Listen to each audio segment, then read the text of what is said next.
La ville de Nantes crée les conseils de quartier et lance un appel à candidature pour inciter les citoyens et les associations à devenir des conseillers de quartier. Les conseils de quartier vont être composés d'un collège d'habitants tirés au sort, c'est la grande nouveauté de cette nouvelle instance, qui seront tirés au sort sur les listes électorales, et d'un autre tiers d'habitants qui, eux, seront volontaires pour participer au conseil de quartier, qui se seront déclarés candidats pour faire partie de leur conseil de quartier. Il y aura un tiers de représentants des associations qui restent des interlocuteurs privilégiés du dialogue citoyen. Par rapport à l'ancien système, nous allons essayer de franchir un cap, c'est-à-dire que nous allons prendre la concertation beaucoup plus en amont des décisions municipales que nous le faisions jusqu'ici. Jusqu'ici, nous avions des instances qui étaient de dialogue, qui étaient très efficaces. On concertait beaucoup surtout sur des sujets touchant au vivre ensemble, sur la sécurité dans les quartiers, sur les aménagements d'espaces publics.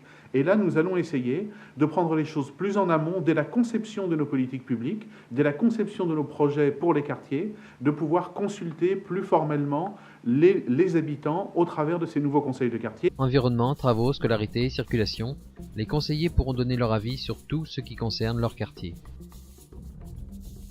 Alors, les décisions, il faut être clair, en démocratie locale, c'est les élus qui les prennent. Et ça, il ne faut pas mentir aux gens, ça reste bien la règle. Les conseils de quartier seront saisis de tous les projets concernant leur quartier. Ils élaboreront ensemble ce que nous appelons un projet de quartier partagé, qui sera un peu leur feuille de route. Et ce dont ils discuteront, ce sur quoi ils interviendront, c'est eux qui vont très largement le décider. On ne va pas commencer, nous arriver un catalogue, voilà, vous avez le droit de parler de ça, vous n'avez pas le droit de parler de ça. Le conseil de quartier va pouvoir définir sa feuille de route, son ordre du jour et ses programmes de travail.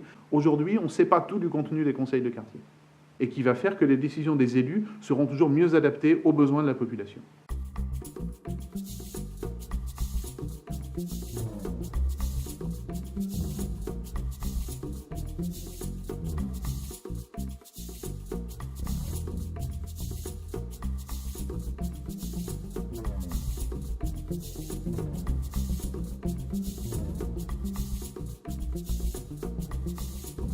Un habitant qui, dans un usage d'une politique municipale, qui a un problème sur l'espace public, qui rencontre des difficultés liées, qui n'est pas d'accord avec une décision, peut saisir le conseil de quartier, et ensuite ce conseil de quartier va discuter, va le mettre en relation avec les élus, et c'est aussi là le rôle des équipes de quartier, c'est un dispositif global dans les quartiers, il y a le conseil de quartier, instance participative, et il y a également nos équipes de quartier, avec les chargés de quartier que les habitants connaissent bien, qui sont aussi leur relais quotidien en cas de difficultés ponctuelles, de difficultés majeures. On va essayer de faire en sorte que les conseils de quartier traitent vraiment des problèmes de fond, et très en amont de la conception même des politiques, et que les petits tracas quotidiens soient plus réglés par un autre type de concertation, par d'autres groupes de travail en lien avec les chargés de quartier.